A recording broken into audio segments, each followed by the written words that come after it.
What's going on? Boys, arm yourselves. Panic time. Partially.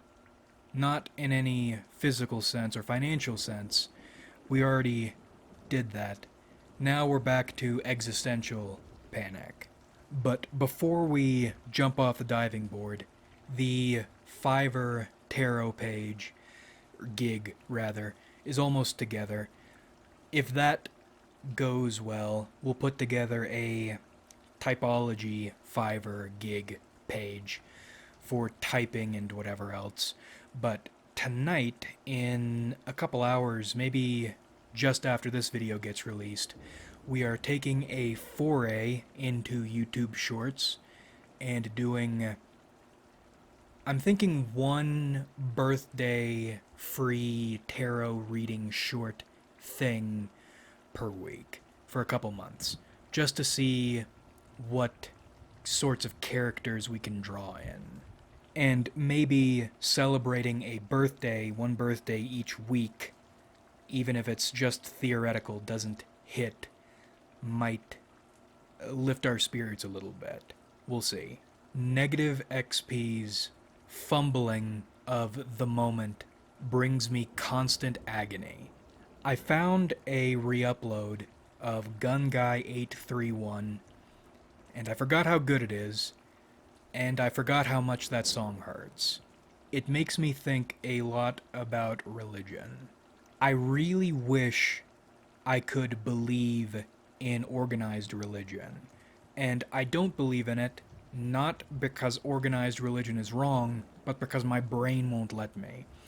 Frankly, I think if your brain is wired to accept organized religion, then that is what is. And you're going to be happier, and you probably are going to eternal bliss when you die. I'm beginning to believe whatever you believe is the case. Because I think if there is an as above, then there are lots of as aboves. And I think people who are wired, their so below is wired to that as above, wired to access that as above via organized religion, stand to be a lot happier and more effective on this plane. See, that song is panic-inducing. I could be interpreting it wrong, but it reads to me like a young dude whose mother died early, and he is not handling it well. And the singer, this outside force, is putting the Jesus Band-Aid on the wound. Now, if you are wired for organized religion, then that is sad but beautiful. However, if you aren't wired for organized religion, then it's panic. And it's panic because your deployment of Jesus indicates this person's situation is bad enough, you need to break out the biggest guns to keep them stable, keep them alive. And if your biggest pull doesn't work for you, that the Lord is always there for you, is with you, will reunite you with your mother, then the flowchart roots to, holy shit, this is not going to get better. There is only one way this ends. And I was thinking about situations like these. You're aware bad things can just happen to you. You can recognize that, you can accept it on some level, but that reality's counterpart, that other level that seems not to go acknowledged, not to be accepted, except in certain moments, is bad things can happen to you, and there is nothing you can do about it. If you lose your legs in an accident, you can probably survive losing your legs. Maybe you even accepted the fact you might lose your legs, or even would probably lose your legs.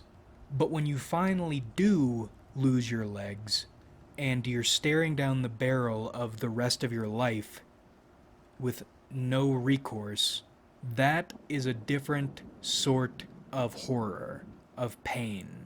And I watched the first 2 seasons of Mad Men. I'll link here in the description a clip relevant to this. Move forward. This never happened. You'll be shocked how much this never happened. And that's an interesting band-aid. Maybe it's an interesting fix for people who are wired that way. People who can believe this never happened. But that doesn't work for everyone. What if you're stuck dealing with something, looking at something every day that devastates you inside?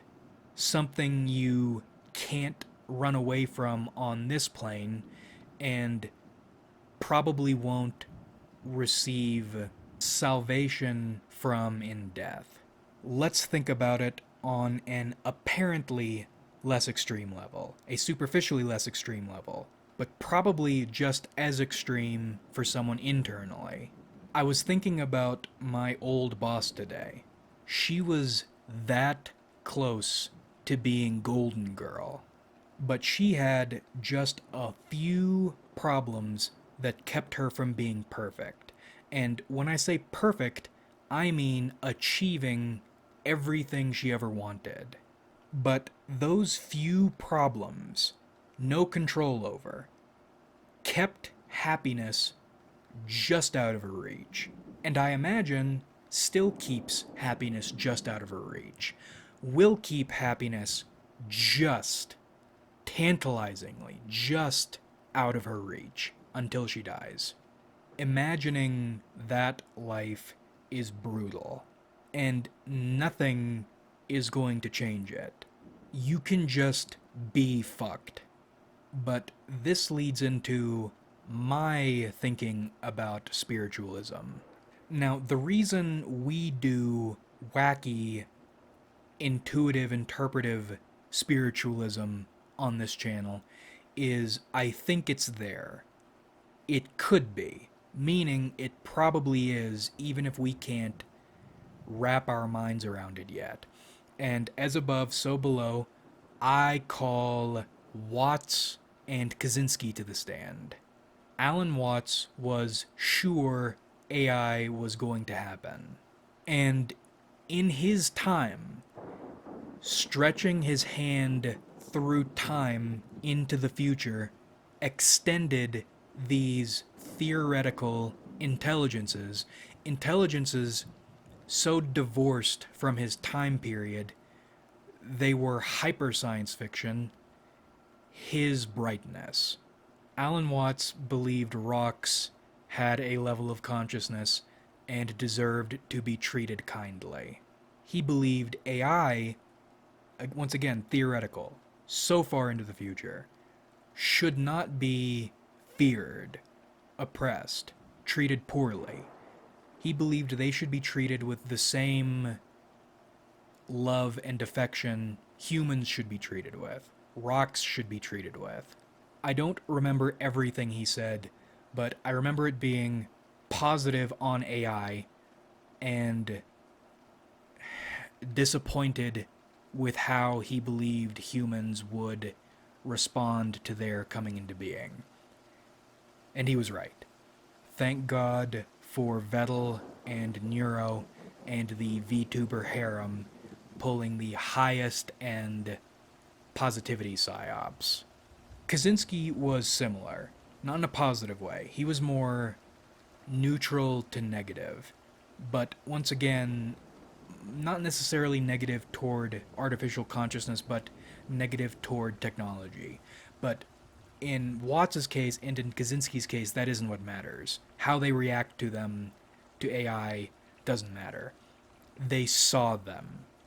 They knew they were coming. Even though they were so far out, so theoretical from their positions in time, they knew something like them, like AI, could happen and therefore would happen. That's why we reach with our spirituality.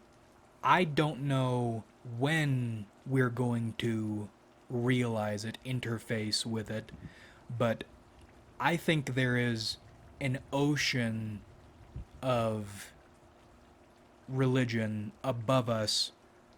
We are only just now, or maybe not just now, we're feeling it, the membrane of it. However, I think doubt is an important component, especially if you feel it. Some people don't feel doubt about these sorts of things. Good for them. They are not built to feel doubt.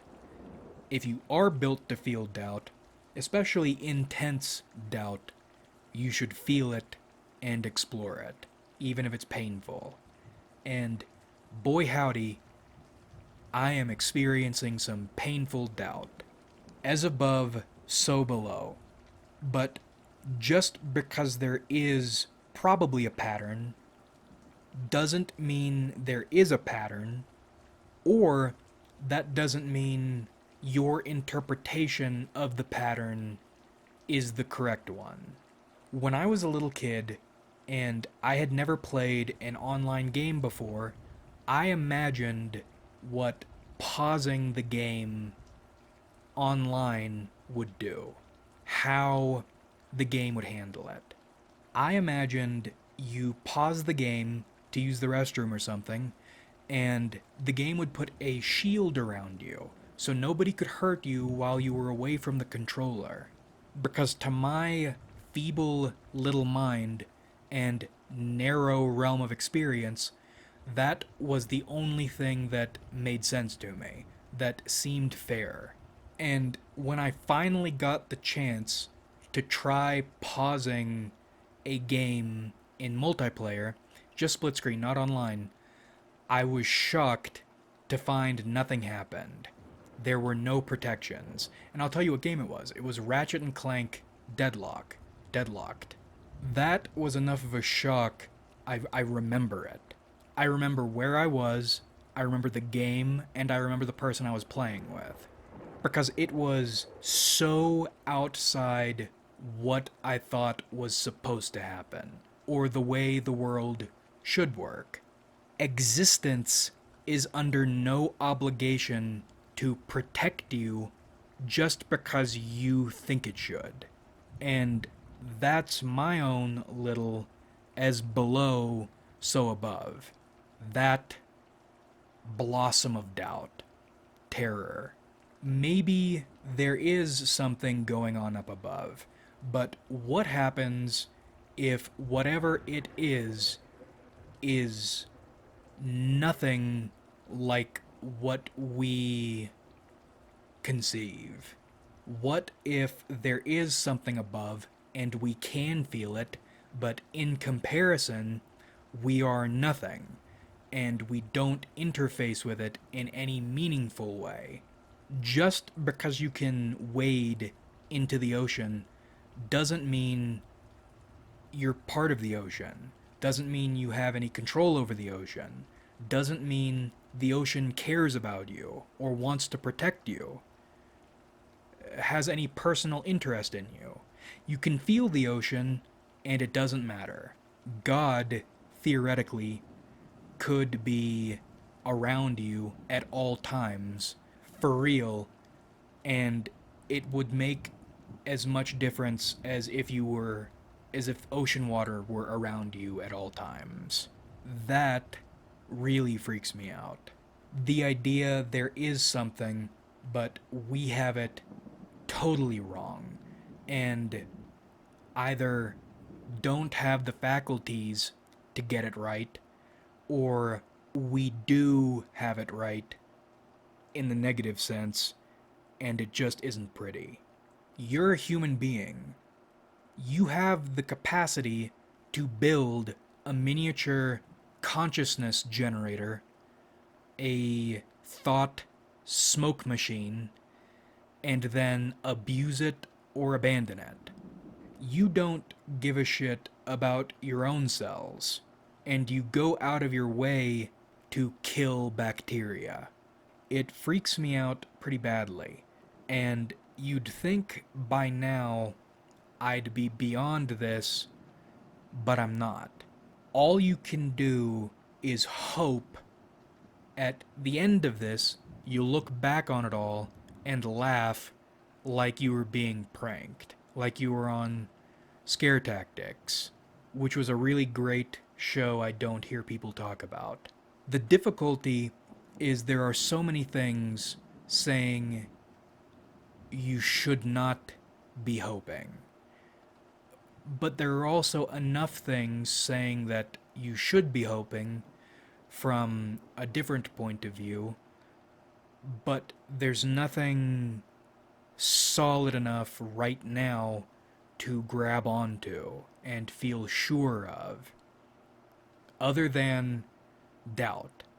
And to doubt, you need something to doubt, but still, we just reviewed all the reasons. Just because you think something could be or should be doesn't mean it is. Like if you enjoyed, subscribe if you haven't.